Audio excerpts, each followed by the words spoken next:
Good morning, everyone. Morning. Good morning. Nice to see you.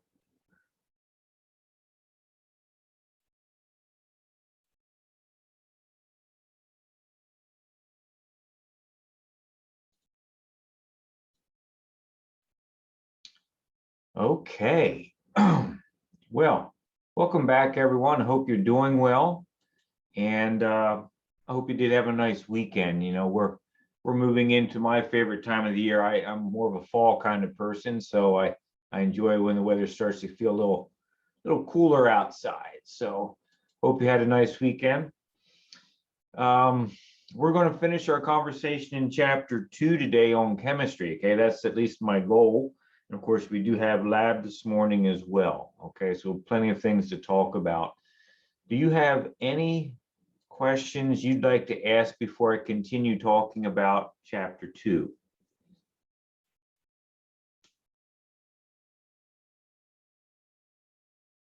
Okay. All right, folks. You know, as always, feel free to type in questions into the chat window. If something is really bothering you, you can unmute your microphone and interrupt me. I want you to do those things. I want to try to answer your questions for you, okay? So, all right, let's continue our last lecture on the chemistry chapter.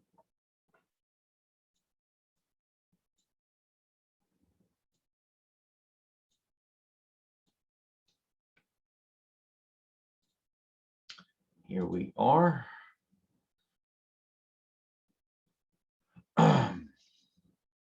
Okay, Walter, I see your comment to me. Thank you, and I understand.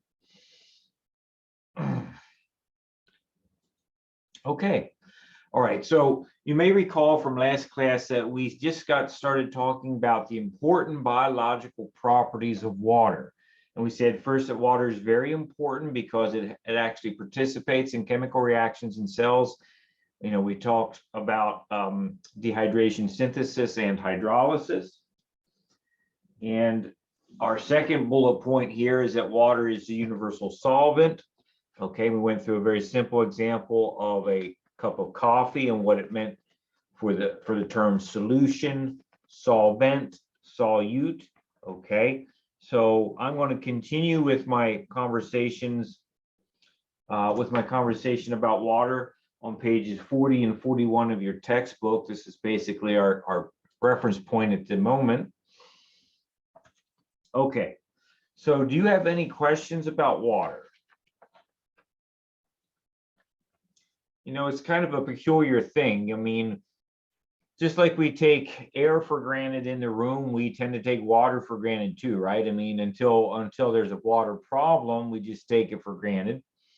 One would think since humanity has been studying water for a long time that we basically have water figured out and there's really nothing more to understand about water.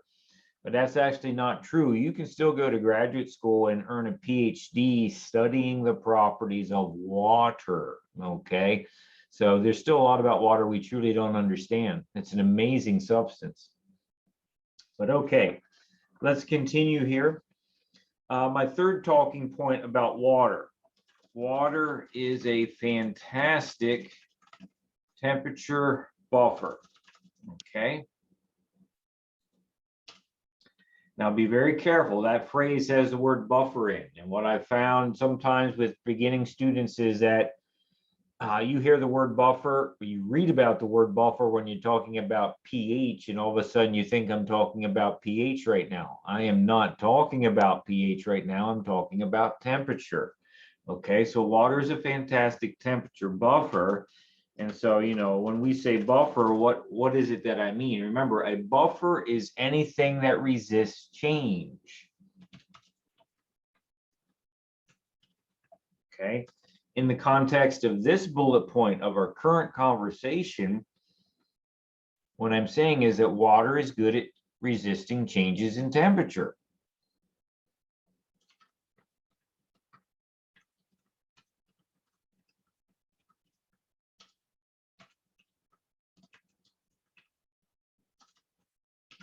Okay.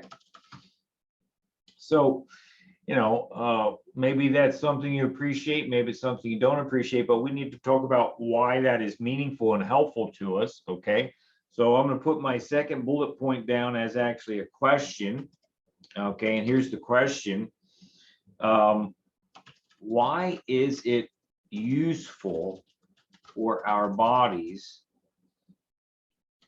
to, why is it useful that our bodies can stay at a constant temperature?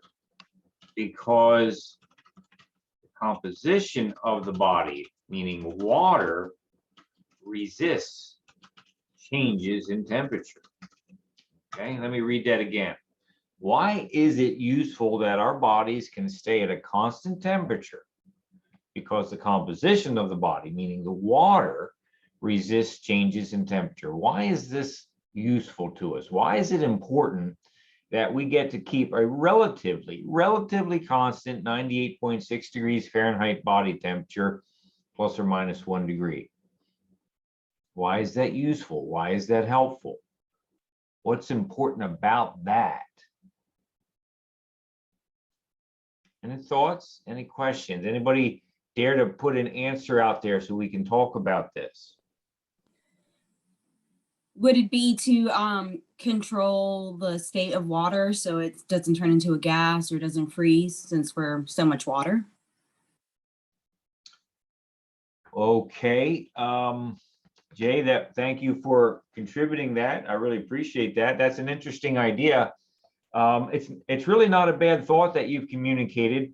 I wouldn't really agree with it in this case because, for example, the water in your body is obviously a liquid, and liquid water gets to stay as a liquid over roughly 100 degrees worth of heat energy if we measure it on the Celsius scale, right? I mean, boiling for water on the Celsius scale is 100 degrees Celsius, and freezing is 0 degrees Celsius. So there's a broad temperature range of which water will stay a liquid. So that was a nice idea, but I don't think that's necessarily answering this question, but thank you for participating.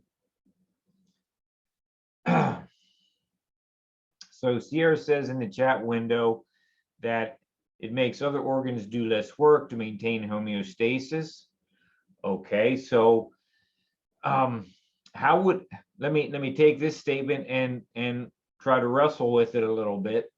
How would homeostasis be changed if our bodies change temperature? What actually would happen to disturb homeostasis if our bodies change temperature?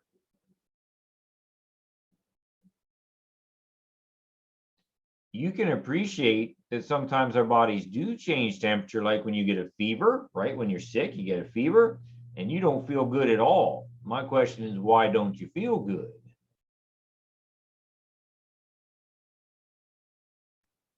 Because it elicits a response from your immune system. Okay, Jay, you're not wrong. You are not wrong. And you're probably getting tired of me saying that you're not wrong, but okay, but there's something else I'm fishing for here. Okay, it's even more simplistic than that. Simplistic, but important. Okay, let's do this, folks. Let me ask you this. I'll put a question in the chat window.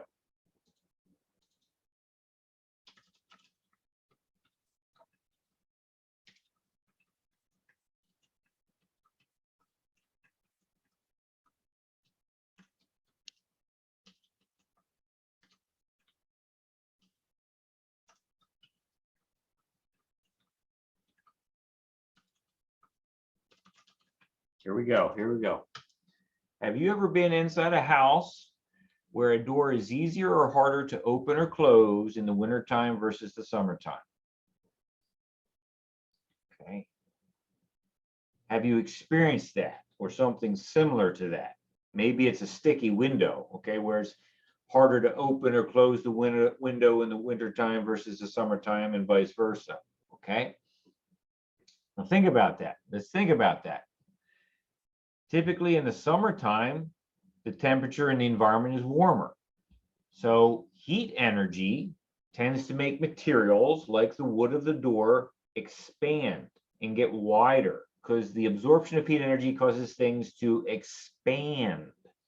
So the door expands and it fits more snugly in the door frame, so it might be harder to open or close that door.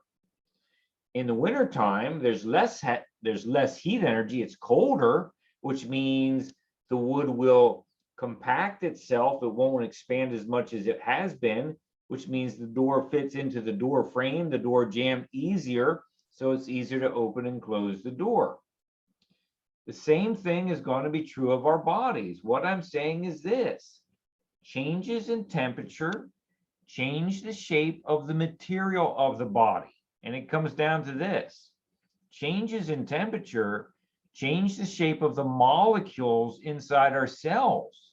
And if they change the shape of the molecules, you change how the cells function.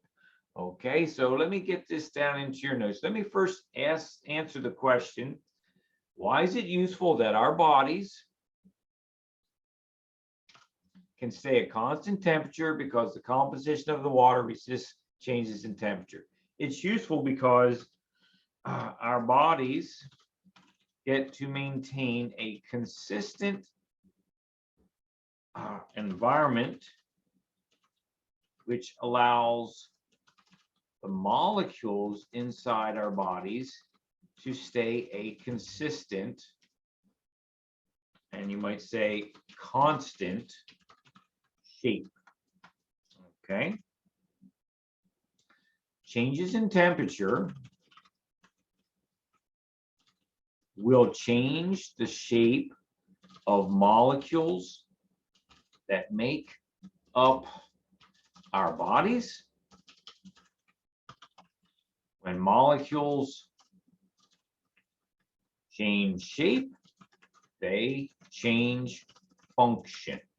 When molecules change shape, they change function. Super mega important idea. When molecules change shape, they change function. So any sort of environmental influence, anything that has the ability to potentially alter the shape of a molecule, has the potential to change the function of that molecule. Well, temperature is one of those things. Changes in temperature change the shape of molecules, which change their function. Okay. This is the reason that you feel so poorly when you have a fever, because you're holding on to excessive heat energy inside your body, inside your tissues, inside your cells, inside the machinery of your cells. That excess heat energy literally is deforming. It is altering the shape of the molecules that your body is made of. And those molecules don't work as effectively, as correctly, as efficiently as they used to. And you feel bad because of it. You feel poorly because of it. Okay. All right. So let me just see how we're doing here.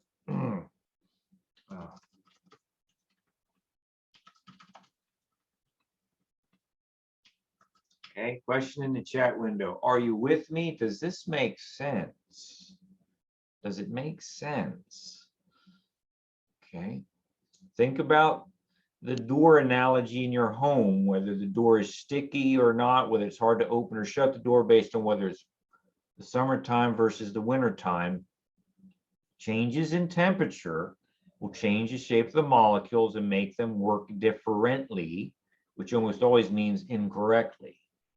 So it's important that our body has the ability to prevent or resist temperature changes, so the molecules get to stay a constant shape to do a job correctly. Having our bodies be made predominantly of water helps to ensure this, because water is very good at resisting temperature changes. Okay. Okay, so I'm going to ask one more question, and I'm going to leave this alone.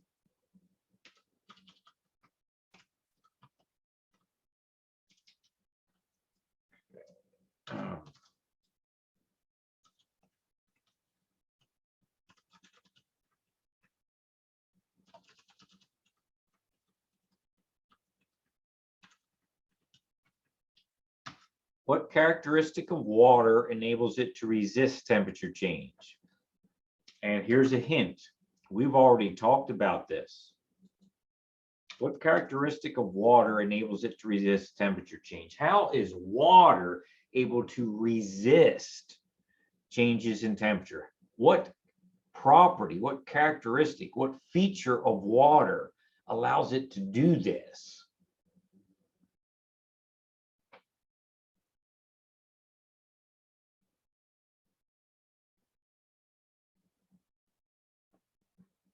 Any thoughts? All right, well, I'm going to give you the answer and I'm going to see if you can spend some time thinking about it. The answer to this question, what characteristic of water enables it to resist temperature changes, is the ability of water to create and destroy hydrogen bonds. Okay.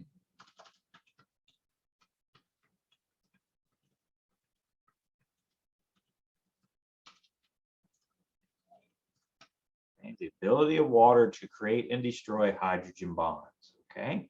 Think about that a little bit and see if you can get yourself to a place where you think, yeah, I kind of understand how that would work. Okay. Folks, do you have any questions you'd like to ask about water being a fantastic temperature buffer? You notice there's a statement in here that I've placed in bold font, right? When molecules change shape, they change function. That is so important. It is so important. You should probably get a tattoo this weekend on your forehead that says that.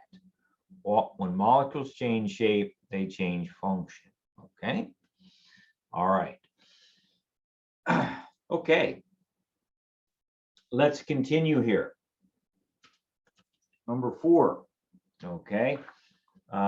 Water is a wonderful lubricant in the body. There's a short paragraph in the bottom right corner of page 41 that says that. Hopefully that's pretty self-explanatory. Water is a wonderful lubricant in the body. Okay. In other words, water allows different structures in the body to rub past each other with, and thereby reducing friction so that the structures don't harm each other. Think about the joints of the body. Think about when the head of the humerus rotates in the glenoid cavity of the scapula, or the head of the femur rotates in the acetabulum of the pelvic girdle. Okay, when those bones are rubbing in there, obviously that could create, that creates friction and that could create inflammation. But to a large extent, our body is able to reduce that friction because we have liquids in our body that are based on water, and water is fantastic at reducing friction.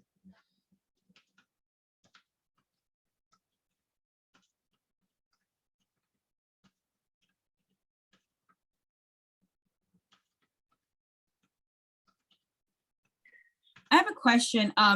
Does our body produce water?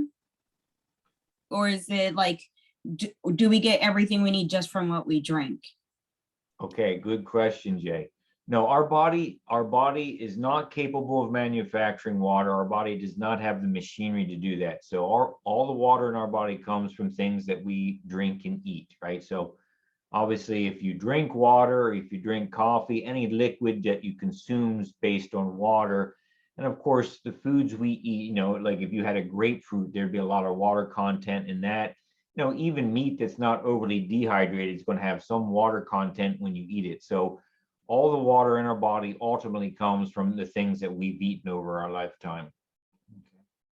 I mean, obviously, when you're being created as a newborn baby inside your mother's womb, the water you are getting is from your mother's bloodstream at that point. So no, we do not make water, but we get water from the things we ingest. Okay. Other questions?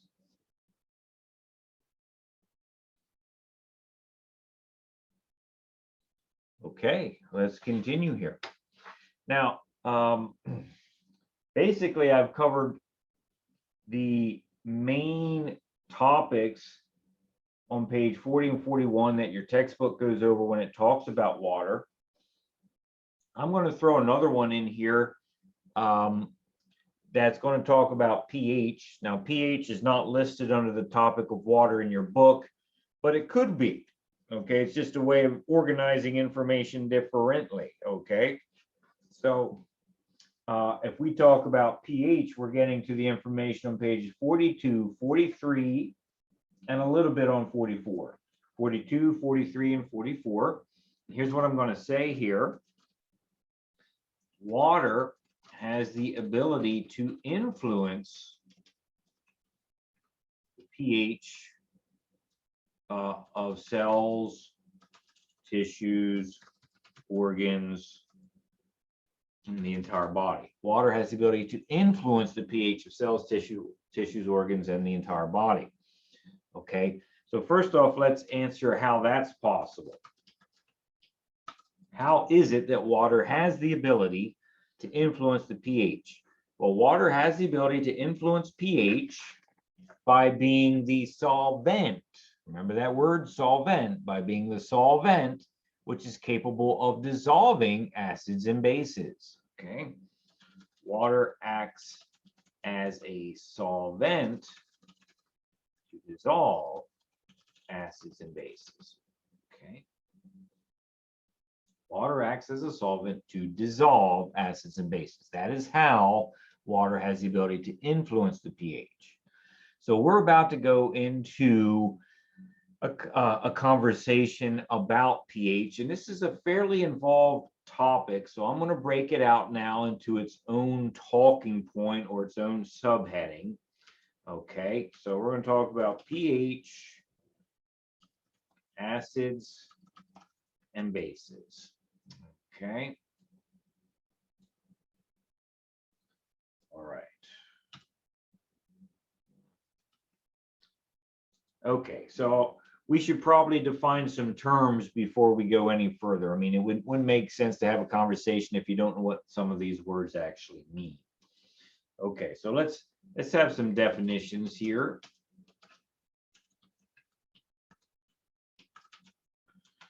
All right, so pH. pH is a scale. It's a scale, kind of like you might have a bathroom scale at your home, right? That square looking thing, that rectangular looking thing that lays on the floor. You step on it and it tells you how heavy you are, right? That's the bathroom scale. You might have a scale in your kitchen that you use to measure out things when you're preparing a meal. So you have a kitchen scale. A scale is simply an object which measures things. pH is sort of a mathematical object which measures something. It's a representation of something. pH is a scale used to measure the hydrogen ion concentration of a liquid. Now, of course, the liquid that we're interested in the body is going to be water, because water is the universal liquid. It is the universal solvent of the body.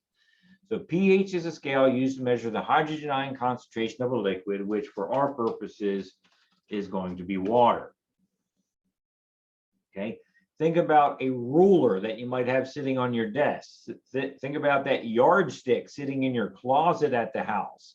That yardstick is a device, it's an object, it is a scale, if you will, used to measure length or distance, okay? pH is a mathematical idea for chemists that is used to measure the hydrogen ion concentration of a liquid, okay? So,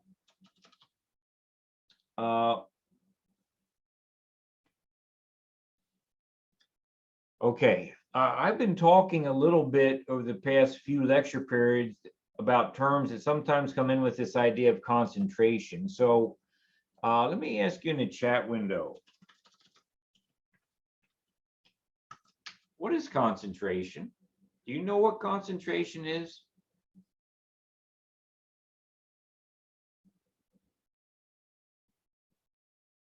Okay, so if you know it, type it into the chat window. If you know it, type it into the chat window. What is concentration?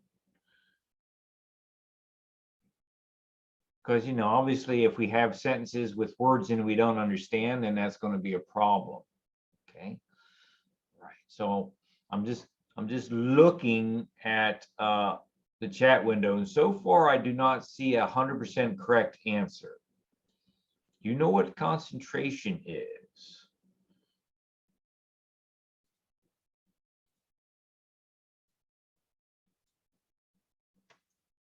Okay, so your quietness on the chat window suggests to me that you don't know and that you might be looking it up right now. Okay, so Phaedra says how pure or diluted something is. That's really not a bad statement, Phaedra. We can make it a little bit more concrete. Okay, so folks, concentration can be defined different ways, but probably the most useful way for a beginning biology student is this. Concentration is the amount of a material dissolved in a volume of a liquid. Okay, the amount of material, meaning a mass, dissolved in a volume of liquid. Okay, so for example,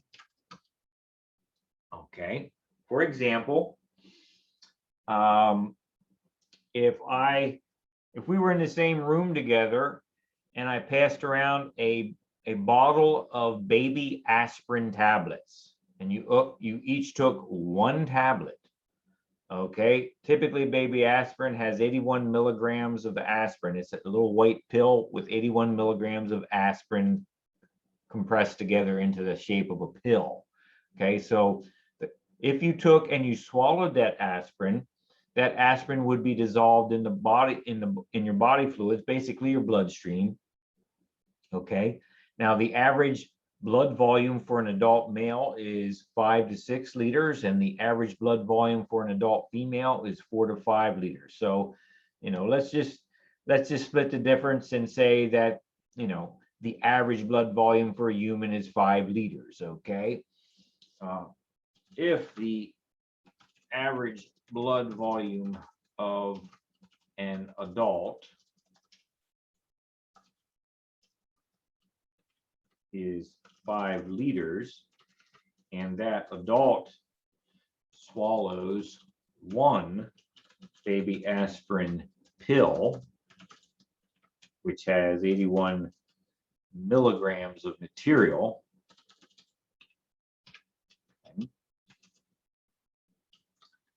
then the concentration of aspirin in that person's blood would be 81 milligrams in 5 liters of blood. Okay, that would be a statement of concentration. If I can get my spelling right here. Okay, if the average blood volume of an adult is 5 liters, and again, the average volume for a male is 5 to 6, and the average volume for a female is 4 to 5 liters. So if the blood volume is 5 liters and that person swallows one baby aspirin pill with 81 milligrams of aspirin, then the concentration of aspirin in that person's blood would be 81 milligrams per 5 liters of blood volume.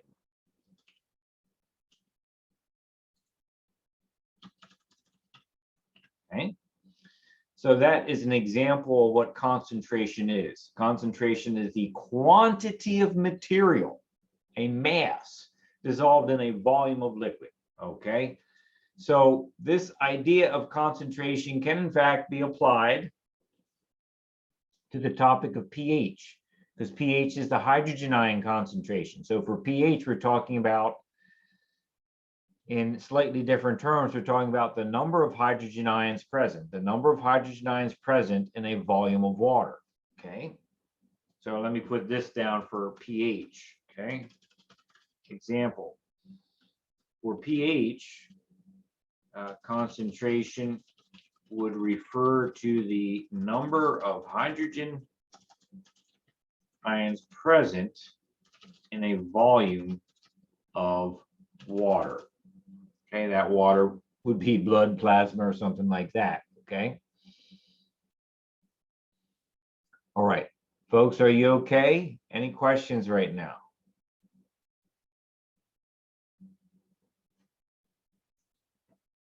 Okay, let's continue with this topic of pH. We're talking about definitions. We now know what pH is, okay? pH is a scale used to measure the hydrogen ion concentration. You see the pH scale on page 43 of your textbook, figure 212. We're going to talk about that in just a little bit, okay? But, well, okay, we could put this down as a definition, okay? The pH scale runs from 0 to 14. You see it in figure 212.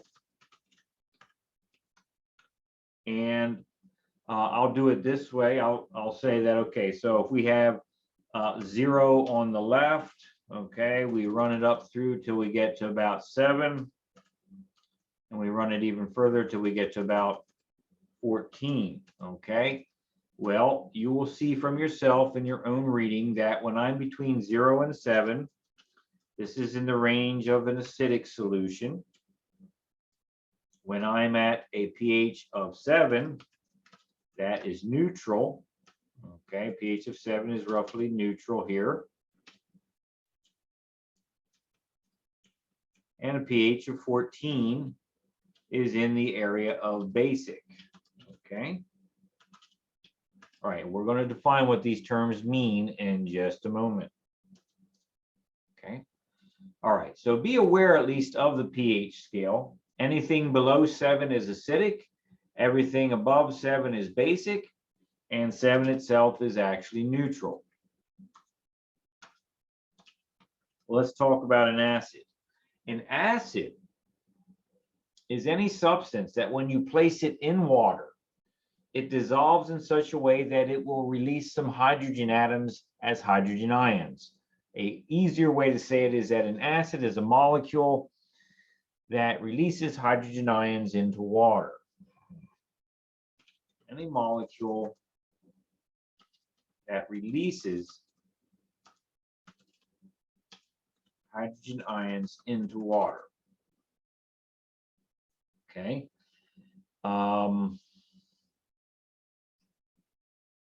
So as an example,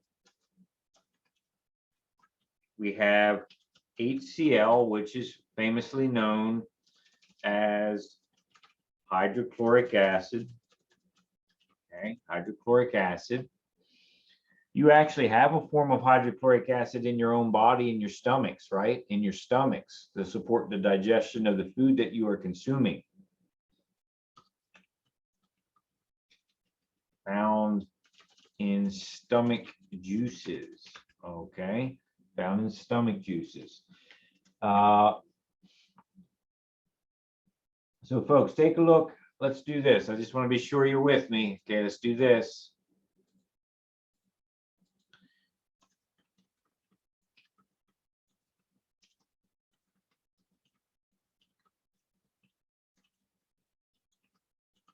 Here we go. What is the pH of gastric juice listed on table 2.4? 2.4 of your textbook. What is the pH of gastric juice?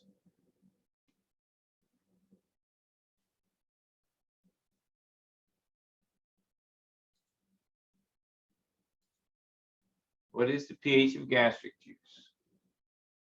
Okay, thanks folks for listing that out there. Okay, if you're having trouble finding it, you can see on page 44 that the answer is right there for you. And Sierra Lauren, you did a good job. The pH is 1.2 to 3. Gastric juice is to a large extent hydrochloric acid. Gastric juice is hydrochloric acid. Okay, so let's do an example of the behavior of hydrochloric acid when you place it in water. Okay, so an example here would be this. If I take hydrochloric acid and I mix it with water, H2O, you're going to have this kind of situation take place. you're going to get a hydrogen ion, H plus. Okay, and I need to, let's see here, make that superscript. Okay, so H plus hydrogen ion. It's hard to type this out here. Plus a chlorine ion, which will be negative.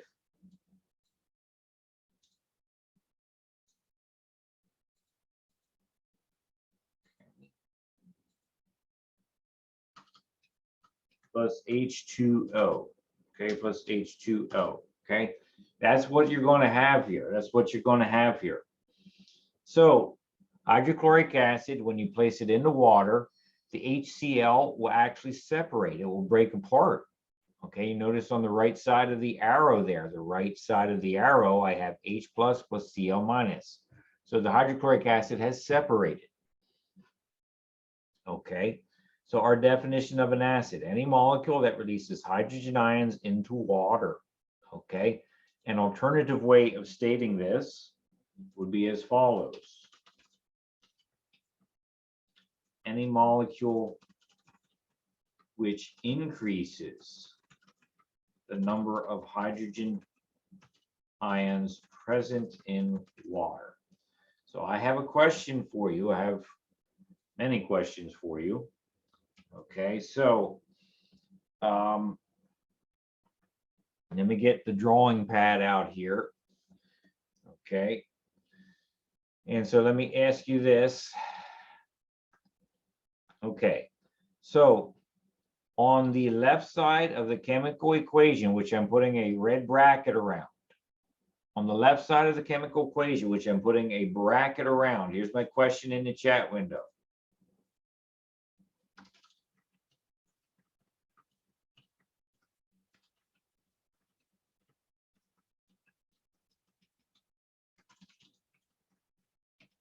Here we go.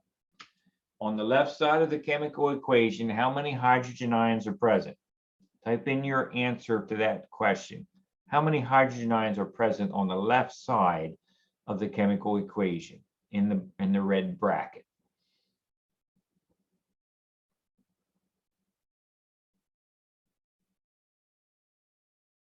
Okay, so thanks everybody for contributing, and I want everybody to try to contribute. And as you do, go ahead and look at your answers. Look at the community of answers in the chat window. Look at the community of answers in the chat window. Notice we seem to have some people saying 3, 2, 1, 3, 2, 1. Okay, all of these are in there. And so thank you all for participating. Folks, the answer to my question is this. How many hydrogen ions are on the left side of the equation that's bracketed with red right now? The answer is 0. 0. There are 0 hydrogen ions on the left side of the equation. Do you see a hydrogen ion with a superscript plus anywhere? You don't. You don't. It's not there. So there are 0 hydrogen ions. Okay, so 0 hydrogen ions, right? There's none of them. But, and I won't bother with asking you another question in the chat window, but you can guess. My next question is, how many hydrogen ions are on the right side of the equation bracketed in blue? And do you see that the answer is 1? There's 1 hydrogen ion. So on the left side, we have 0 hydrogen ions. On the right side, we have 1 hydrogen ion. So as we go from left to right, as we've placed the hydrochloric acid in water, haven't we increased the number of hydrogen ions present as we go from the left side of the equation to the right side of the equation, which is consistent with our definition, our English language definition, any molecules which increase the number of hydrogen ions present in water. I would go so far as to say this. A substance cannot actually be an acid if it's not in the presence of water. A substance cannot be an acid if it's not in the presence of water, because the acid only acts like an acid when it's in water. If the acid is not in water, it doesn't act like an acid. The thing that defines an acid is its behavior in water. What is its behavior in water? It dissolves and increases the number of hydrogen ions present. Okay, So an acid is only an acid when it's in the presence of water. It's kind of like saying a parent is only a parent when that person is in the presence of their child. If the child's not there, the person's not a parent. If a person did not have any children, that person could not be a parent. Parent only means something in relation to something else, a child. Acid only means something in relation to something else, water. An acid is any molecule that when you put it in water, it releases hydrogen ions. Thoughts and questions? Okay, let's continue then. Right. All right. Okay, now let's go to my next term, which is a base. A base is any molecule that absorbs hydrogen ions floating in water. Any molecule that absorbs, by absorbs I mean binds to hydrogen ions floating in water. Okay.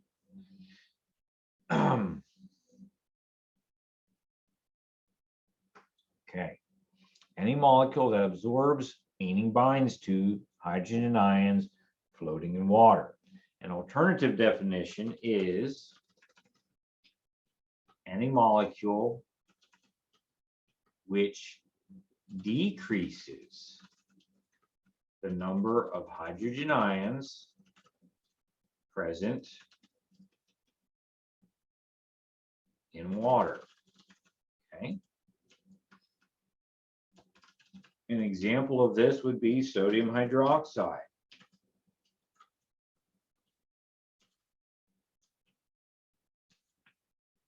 Okay. Sodium hydroxide is typically, well,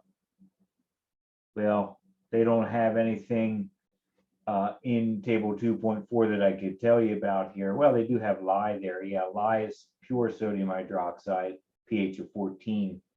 You can see that at the bottom of table 2.4. A lot of oven cleaners. Now, I know today most people don't spend time cleaning their oven, but if you did, a lot of oven cleaners have sodium hydroxide in, okay? And so an example here of how this would work would be as follows. If you take sodium hydroxide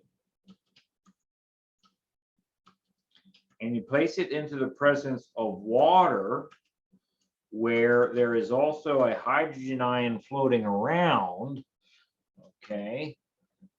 So let me just get this organized for you.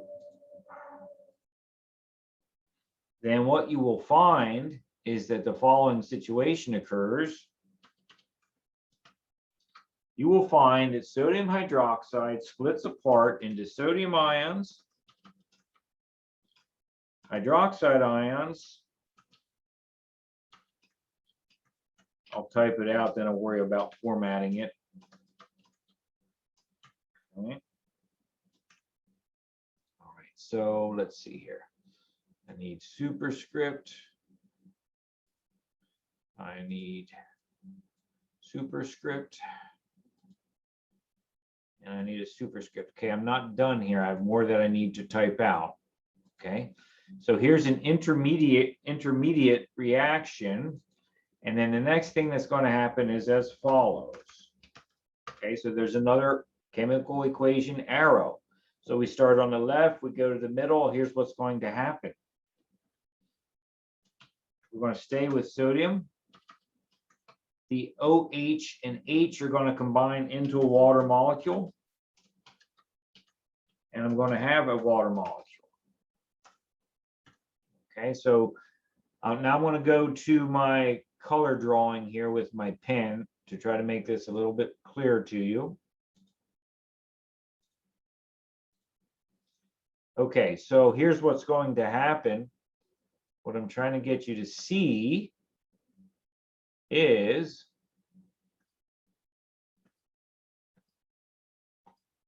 okay. So sodium hydroxide separates, and what's going to happen is this hydroxide with a minus is going to link with this hydrogen with a plus. So then we're going to have OH and H, which is H2O, is it not? It's H2O, which is a water. That's going to become this water molecule here. So in essence, if I were to simply tally up my equation here, and I'm going to continue with this, I would be left with the following. 2H2O, right? I'd be ending up with 2 water molecules here. Okay. But we will do the same thing. We will do the same thing here. Okay. I'm going to do this. I'll use different colors here. On the left side of the equation, bracketed in blue, do you notice that there's 1 hydrogen ion? Okay, and I put in the intermediate equation where I drew the red simply to explain things. The next area I would bracket would in fact be here. Do you notice on the right side of the equation here that there are in fact now 0 hydrogen ions? Okay, there's no free hydrogen ions under the green bracket. So from the left to right, we have decreased the number of hydrogen ions present in the water. That is consistent with our English language definition. So acids increase the hydrogen ions, bases decrease the hydrogen ions. Okay. Questions, folks? All right. So you might be asking to yourself, well, that's all great, but why the hell does this matter?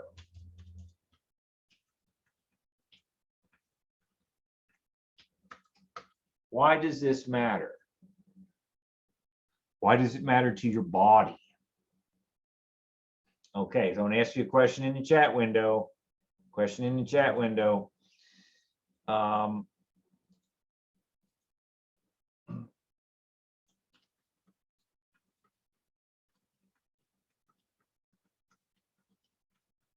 Here it comes. What happens to molecules when the temperature changes? What happens to molecules when the temperature changes? Okay, thanks, Phaedra. That's perfect. Thanks, everybody. Their function changes, their shape changes. Here's the deal. When pH changes, when pH of the liquid changes, any molecules in that liquid, any molecules in that environment will change shape. Changes in pH change the shape of molecules. Just like changes in temperature changes the shape of molecules, changes in pH changes the shape of molecules. Okay, so just like changes in temperature can change the shape of molecules,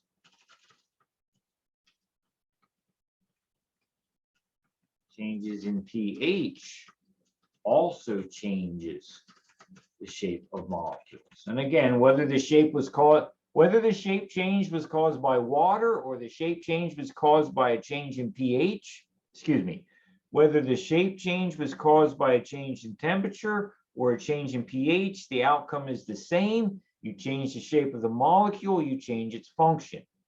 Okay? Changes in pH also change the shape of molecules, which then changes the function of the molecule. Okay? All right. If you change the shape of the molecule because the pH has changed in some way for some reason, the molecule will change what it does. It won't work as well as it's supposed to do. Okay? Okay. Questions, gang?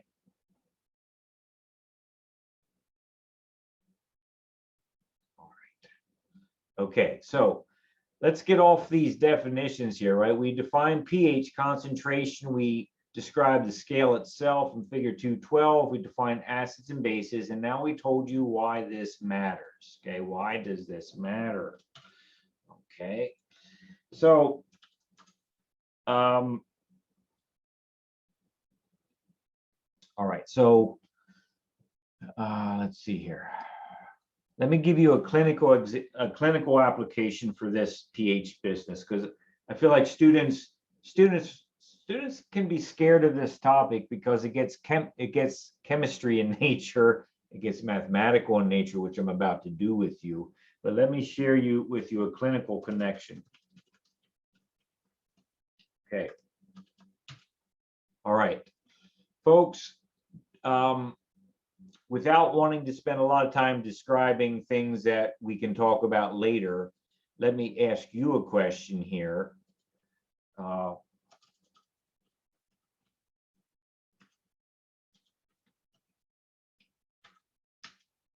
Do you know anyone with diabetes? Do you know anyone with diabetes? I mean, okay, so thanks, Christian, for sharing that, right? Apparently we have at least one person in class that is diabetic. Okay, God bless you. Diabetes is not an easy condition to live with. It is a very challenging disease to manage, and manage it is because we can't cure it. Okay, but long story short, a lot of times folks that struggle with diabetes, particularly folks that aren't under the care of a doctor and are not treating it properly, a lot of times their body fluids will acidify. And here's why. When a person's body is confused about how to metabolize sugar, the cells of the body will start to metabolize fat instead. They'll start burning triglyceride molecules that are stored in the fatty cells, the adipose cells. Those adipose cells will break down the triglyceride, and as we're about to learn in the next portion of lecture, triglycerides are made of glycerol and substances called fatty acids. So a diabetic person's body will start breaking down the triglycerides into fatty acids. The cells spit the fatty acids out into the bloodstream, and all of a sudden, because that acid has been placed into the bloodstream, the diabetic's bloodstream starts to acidify. That has negative consequences for the long-term health of that patient, because as you acidify the bloodstream, you change the body's pH, you change the shape of the molecules in that environment, you change how those molecules function in the body, and right, the person has all sorts of complicating factors associated with diabetes, from unwanted microorganismal infections like fungal infections to neuropathy of the hands and feet. If it's bad enough, sometimes you can go blind, things like this. It is a really bad outcome. Okay, so this topic of pH is extremely important because diseases like diabetes can alter the pH of your body so that your body does not work correctly and you have disease symptoms that are hard to manage. Okay. All right. I mean, fortunately, today we at least do have the luxury of providing insulin, but even so, that's not always it's not always the optimal solution to treat a diabetic. Okay. Okay. Other thoughts, questions? All right. So I've defined some things here for you. I'm going to get off the definitions, but I need to make some other statements here about diabetes. Let's see here. Okay. All right. So what should you know? Okay. If we look at figure 212, page 43, we need to talk about this just a little bit. Please don't get scared. I am going to do a little math with you at this time, but I will not expect a lot of heavy math for your exam. I really will not, okay? I'm just trying to show you some things here, okay? So, okay, you know, if there's anything that I would expect you to know about pH, it's some of these basic definitions we just talked about. And this next statement I'm about to give you, I also expect you to know for your exam, and that is every 1 unit of change on the pH scale represents a 10-fold change in hydrogen ion concentration. Okay. Every 1 unit of change on the pH scale represents a 10-fold change in hydrogen ion concentration. Okay. So, for example,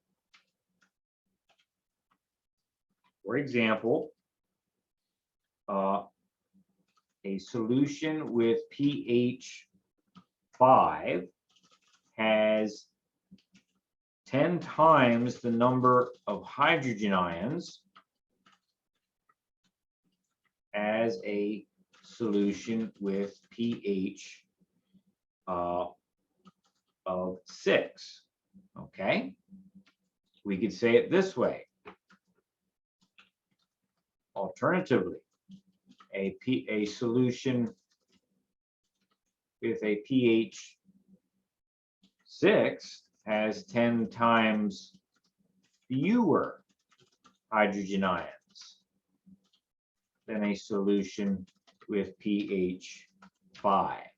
Okay, I said the same thing there, didn't I? I mean, read both of those statements. I said the same thing differently, right? A solution with pH 5 has 10 times the number, 10 times more the number of hydrogen ions as a solution with pH of 6. Alternatively, a solution with a pH of 6 has 10 times fewer hydrogen ions than a solution with pH of 5. Why is this so? Okay.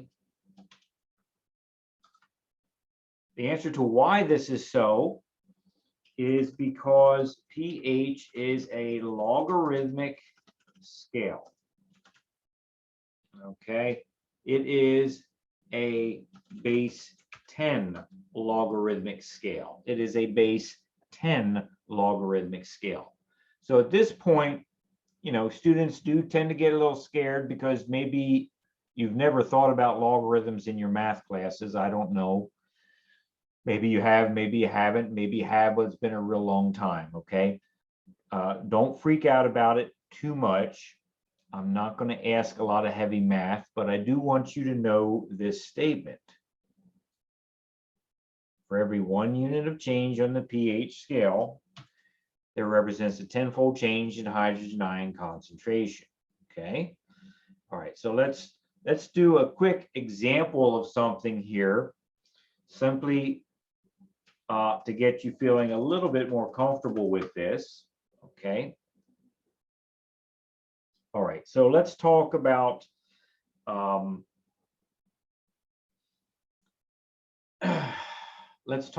acid rain as an example, okay? Acid rain, rain that has high acidity, okay?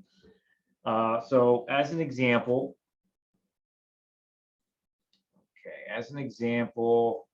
okay, let me come down here. I'm trying to think what to share with you here. Okay. So arguably the smog capital of the United States of America is Los Angeles. They're famous for having some pretty bad acid rain around Los Angeles. So rain around Los Angeles in the United States of America has been documented at around 2.3 as a pH of 2.3. It may not in fact be that at this exact moment in time, but there have been times when pH of LA rain has been 2.3, which you can see is really acidic, okay? So average, quote unquote, normal rain around the rest of the USA is about pH 5.3. Okay. So the question becomes, how many times more acidic, more hydrogen ions is LA rain over normal rain? And so to answer this, you would do the following, okay? You would do the following, and I think I could just draw it quicker, so I'll just draw it out here, okay? All right, so we know that normal rain is 5.3. We know that LA rain is 2.3. So if we subtract the two, right, if we subtract the two, we're going to end up with a difference of 3. Okay, so there are three unit changes on the pH scale, okay? 3 value changes on the pH scale. So to figure out the answer to the question, how many times more acidic, how many times more hydrogen ions is there in LA rain over normal rain, you would simply do this, okay? Because pH is a base 10 scale. You would take the number 10 and raise it to the power of 3. So that's 10 times 10 times 10, which you can see is 1,000. There are 1,000 times more hydrogen ions in the rain around Los Angeles than in the average precipitation around the rest of the United States of America. Okay, this is the answer to our question.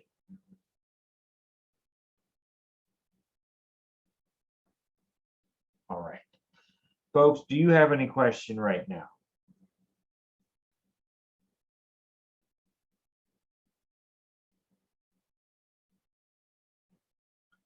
All right. So I promise you, I'm truly not going to ask you intensive math-related ideas here on the exam. But this one here, which I'm ruining with my technology, this one here, every 1 unit of change on the pH scale represents a 10-fold change in hydrogen ion concentration. I do expect you to know it and understand it. Okay. All right. Are you sure I can't help you with something at this time?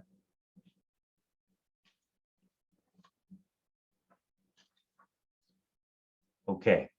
All right, folks. Well, you know, all good things come to an end, as they say. All good things come to an end. Hopefully all bad things come to an end as well. But the last thing I at least need to do is introduce you to some of the major molecules that we find in your body that make up your body. So the rest of today's conversation is going to be on the categories of organic macromolecules. And folks, this is stuff that starts on page 44 of your text, and it spills over to the remaining pages of this entire chapter, from page 44 to page 59, okay? These are things that you're going to have to spend some time reading on, but I'm going to give you a little bit of background on some of these things, okay? So major categories of organic macromolecules. Okay. Oop, that wasn't good. Okay, let's go down here.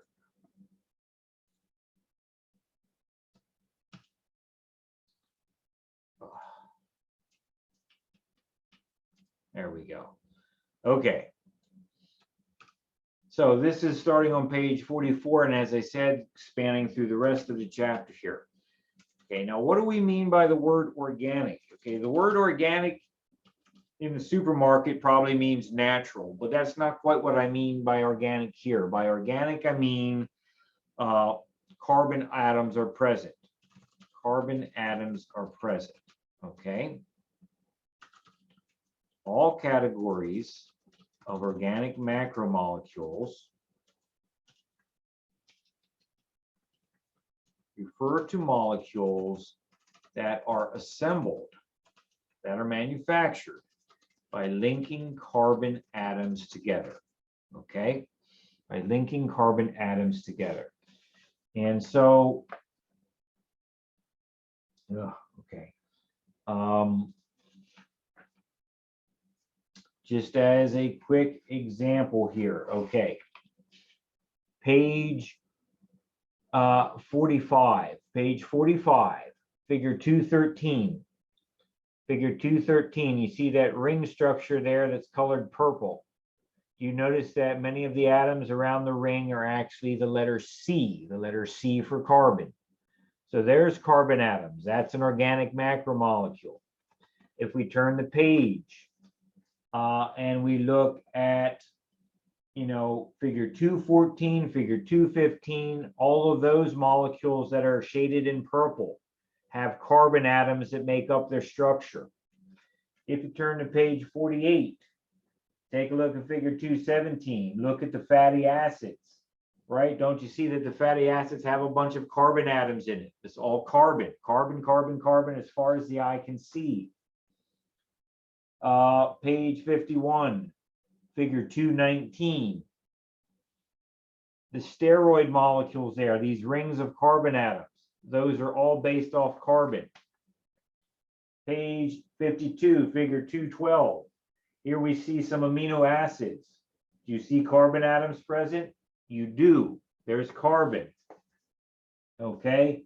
Take a look at page 56. We go to nucleic acid. Okay, take a look at figure 224. And you look at the nitrogenous bases. Nitrogenous bases, you see these rings that are shaded red, yellow, purple, green, and blue. Notice the carbon atoms. Are there other atoms present? Of course, but the foundational atom for these substances is carbon. Okay, there are 4 major types of organic macromolecules. Okay, I'm looking at my time here with you, and I think what I'll do is try to make a chart which talks about these a little bit. Okay, so let's do a chart here.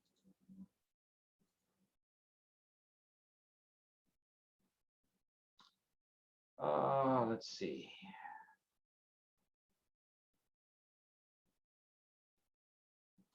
We'll start with this. So I'll talk about characteristic.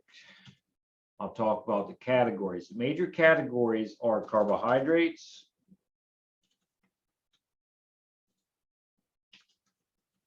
lipids, proteins, nucleic acids. This is, and I'm going to get rid of that word characteristic for now. Okay, so these are the 4 major types of organic macromolecules: carbohydrates, lipids, proteins, nucleic acids. This is what you have to read about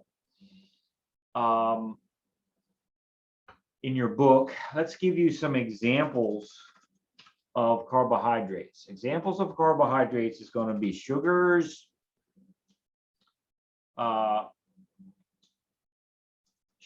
which would include things like monosaccharides, disaccharides. Okay, and then we have more complicated carbohydrates, which are polysaccharides. Okay, so let's do it this way. We have simple sugars like monosaccharides, disaccharides. Then we have polysaccharides. I'll do it this way: large molecules, which would be polysaccharides. Okay, and so an example of a simple sugar would be glucose. An example of a large molecule would be starch or glycogen.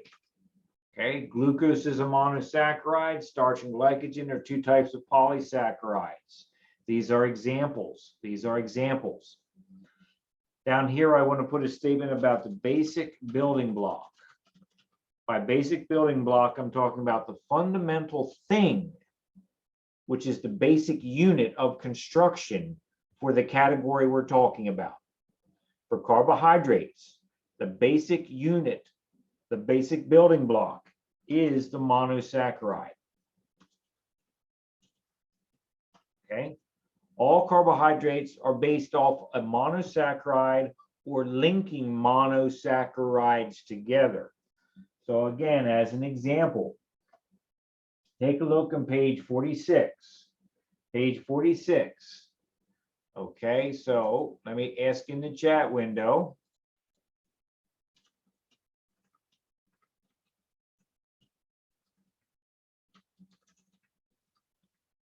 Here we go. List one type of monosaccharide listed on page 46 of your textbook. Go ahead, folks. Type her into the chat window. One type of monosaccharide. Okay, Christina says ribose. Fantastic. That's a really good one. That's absolutely a type of monosaccharide. How about the rest of you? Okay, good. All right. Okay, no, wait. So,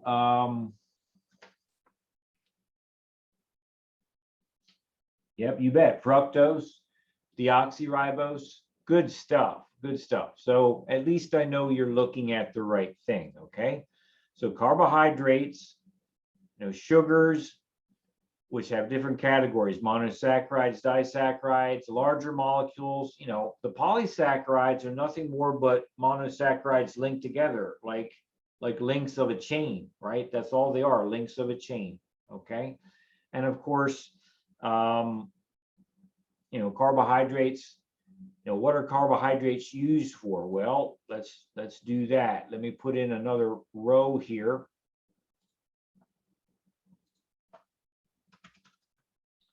Well, uses of carbohydrates, well, for energy, right? I mean, clearly, if you have a candy bar, which is often sugary, or a piece of candy, you get energy from it. So energy production is a big deal.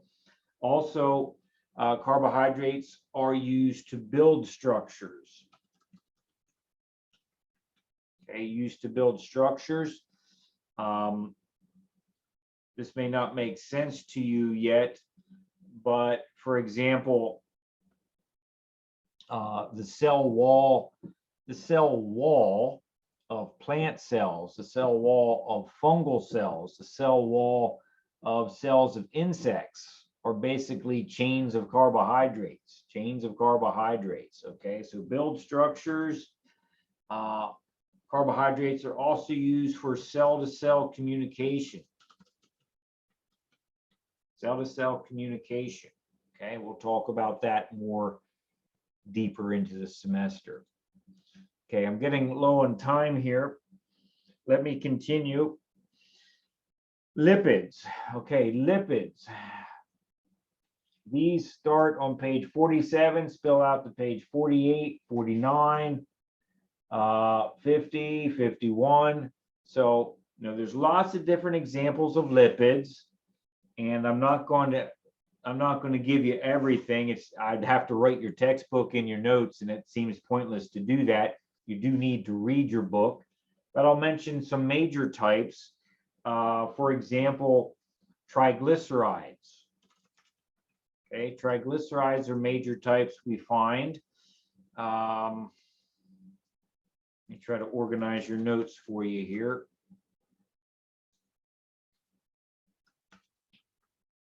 Triglycerides will be one kind of lipid. Another kind would be phospholipids. Another kind would be steroids. Okay, believe it or not, steroids. If you've ever been on a steroid to treat any kind of situation in your body, typically to suppress inflammation or improper immune responses, steroids are lipids, okay? So triglycerides are shown to you on page 48, figure 217, figure 217. Phospholipids are shown to you on page 50, figure 218. Steroids are shown to you on page 51, figure 219. Are you going to have to be Are you going to have to write these chemical structures out for me on an exam? No, you won't. You won't.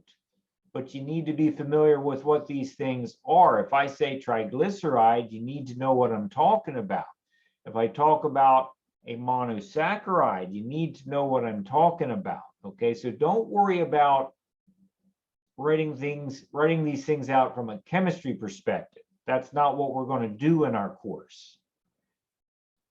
Be aware of what these things are. Understand what the words are referring to. The basic building block for lipids is very difficult to define because lipids is a very broad category of molecules. But I'm going to give you a basic building block statement, which is not 100% all the time correct, but it is commonly the majority of time correct. Basic building block would be fatty acids. Fatty acids. Okay, uses of lipids. Well, energy. Lipids are also used for energy. Also used to build structures like the plasma membrane of cells. That's a big one. Plasma membrane of cells. Okay, and they are also used for cell-to-cell communication, okay, in a different way than the carbohydrates. Okay, I'm out of time here, aren't I? Okay, folks, here's what I'm going to do. I'm going to stop. Here's what I'm going to do. We're going to take our break for lab. When we come back into lab, I'm going to finish your notes. I'm going to finish them from chapter 2 because I need to be able to start chapter 3 on Thursday with you. So we'll take 20 minutes to finish our notes and then we'll do lab content later this morning, okay? So let's start at 9:35 for lab, take about a 17-minute break. The Zoom channel will stay active. You can stay logged in. I'll see you at 9:35, okay? Go take a nice break.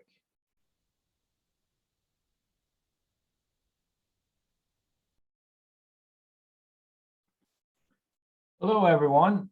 If I could ask you to refocus and come back to the common space. We'll take a few minutes to finish up our note taking from chapter 2. So we'll be in good position to start chapter 3 on Thursday, okay? I know I'm going fast here, and it's always the way it is because there's just not enough time to talk about literally every piece of information throughout the chapters. Some of the chapters are just too big.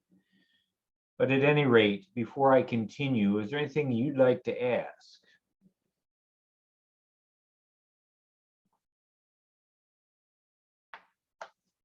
Okay, let's continue and finish off the notes then from chapter 2.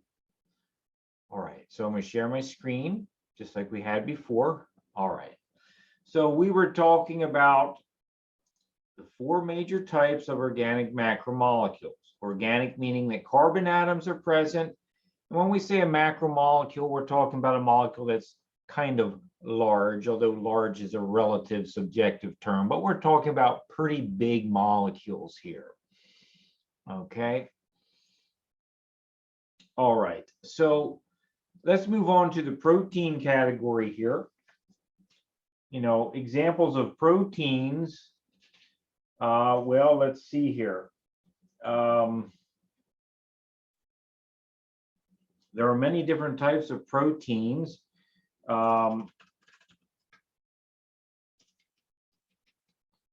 Enzymes would be a very good example. Enzymes are made of protein. Some hormones are made of protein. Okay. The basic building block. The basic building block of proteins are going to be your amino acids. Okay. Now I know I'm going quickly here. I don't want you to worry about the chemical structures per se. I don't have an expectation that you can draw them out or anything. but definitely look at them during your personal study time. Figure 220 there shows you an example of amino acids, okay? There are actually 20 naturally occurring amino acids commonly found as the building blocks of proteins. Okay, so trying to make my notes clear and consistent for you. The basic building block would be amino acids, okay? So during your private study time, you should be sure that you really focus on what a monosaccharide is for carbohydrates. You should be sure you know what a fatty acid is for a lipid. You should be sure you know what an amino acid is for a protein, okay? That's why I'm highlighting these things, because I want you to focus on them during your study time, okay? So uses for proteins. Well, proteins are really the workhorses of the cell and of the body. So we said here that many proteins are enzymes. So one of the uses to accelerate chemical reactions, right? Proteins help chemical reactions happen faster.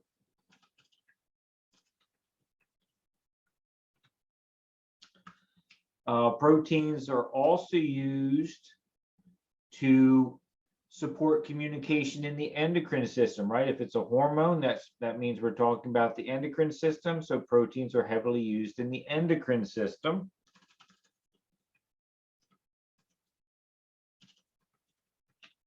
Okay, there's many things that we could say. You could have an entire course talking about proteins. You could have an entire course talking about lipids or carbohydrates or nucleic acids. You know, all we're doing is touching our toes into the water at this point. Okay.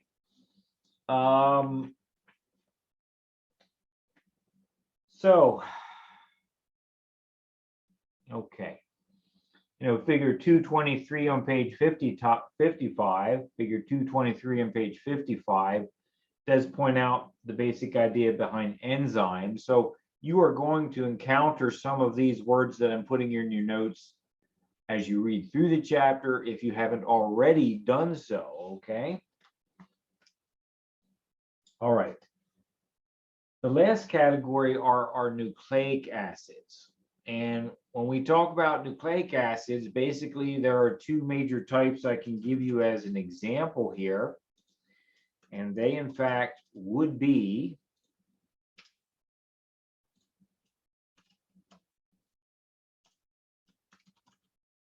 DNA, which you know is short for deoxyribonucleic acid, and RNA, which you may know is short for ribonucleic acid. Okay.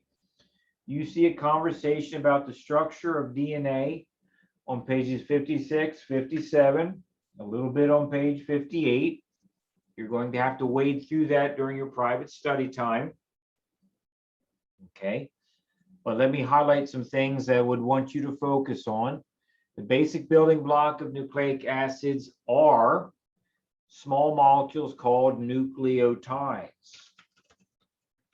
Okay, nucleotides. You have an example of a nucleotide, the composition, the description of it on figure 224, page 56. Okay. We will talk more about these things in chapter 3. It's not like I'm done with these things. We're just introducing them to you at this time, okay?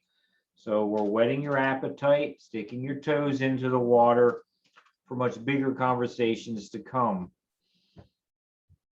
Okay. Well, let's see. What is DNA and RNA used for? Well, you know, DNA and RNA are information-containing molecules. They basically provide the instructions for how a cell can manufacture things and how it can do things, how it can perform functions, right? So DNA and RNA are information molecules that tell cells how to manufacture other molecules and coordinate processes. okay? All right. So there's a lot of things going on here, right? A lot of balls up in the air that you're going to have to manage. During your study time, spend a half an hour thinking about carbohydrates. Take a break. Spend a half an hour thinking about lipids. Take a break. Half an hour on proteins. Take a break. Half an hour on nucleic acids. Take a break and see what you retain, okay? For my purpose right now, it's extremely important that you know what the categories of organic macromolecules are. Carbohydrates, lipids, proteins, nucleic acids. You need to know that. You also need to know their basic building blocks. Monosaccharides are the building blocks of carbohydrates. Fatty acids are the building blocks of lipids. Amino acids are the building blocks of proteins. Nucleotides are the building blocks of nucleic acids. So let's do one more thing here, and then we'll put this to bed. And I'm going to put one more row, and we'll put some sort of interesting tidbit down. Okay, some interesting tidbit that might be helpful to trigger your thinking when you're thinking about these four categories. Well, for carbohydrates, there's lots of things that could be said, but obviously we know that diabetes is a disease of broken carbohydrate metabolism.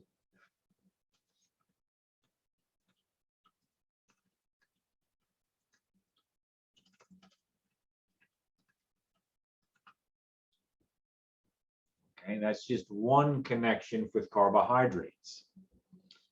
Well, for lipids, well, I thought you might be, I'm sure you probably know, you may know from things you've read, particularly in the past year and a half, that lipids were used and are used to form the coronavirus vaccine.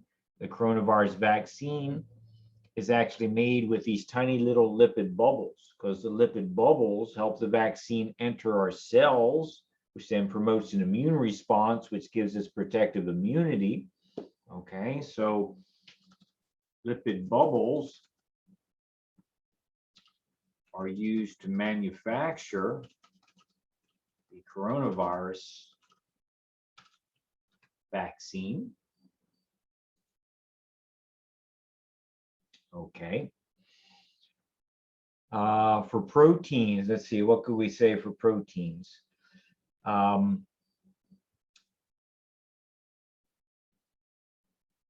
me ask you people a question here.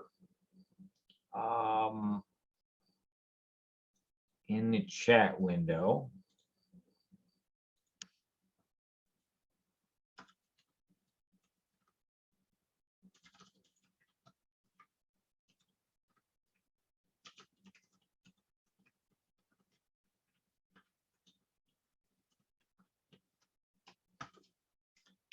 How many of you have blue jeans that you purchase them to intentionally look worn out because it's stylish?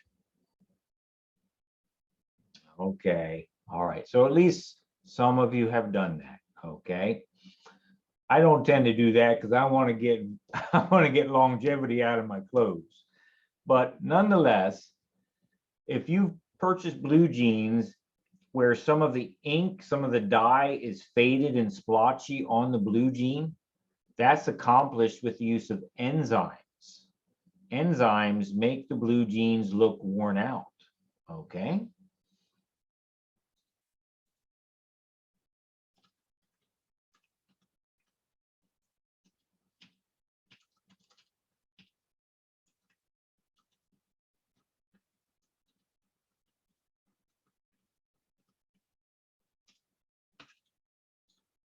Okay. And finally, let's see, an interesting tidbit for DNA and RNA. Well, I'll give you one tidbit, and I'll say more about this in another time. The instruction manual in our cells, which is made of DNA, is referred to as the human genome. You might ask yourself, how many letters of DNA are in our human instruction manual? That would be equivalent to asking you how many letters are printed in all the words of all the sentences, of all the paragraphs, of all the chapters of your entire textbook. How many letters are present? So a typical diploid, meaning two copies of the DNA, right? One copy from mom, one copy from dad, one copy from mom, one copy from dad. The typical number of letters in a diploid human cell, like a heart cell, liver cell, skin cell, is 6.4 billion nucleotide pairs of DNA letters, okay? A diploid human cell, heart, skin, liver, brain, etc., has 6.4 billion nucleotide pairs of DNA in each cell. Okay? That's how big your genetic instruction manual is to enable you to live and be the person you are. 6.4 billion nucleotide pairs of DNA in each cell. Okay. There's more I could do, folks, but I got to call it quits at some point. So let me just ask you, are there any questions you would like to ask about carbohydrates, lipids, proteins, nucleic acids?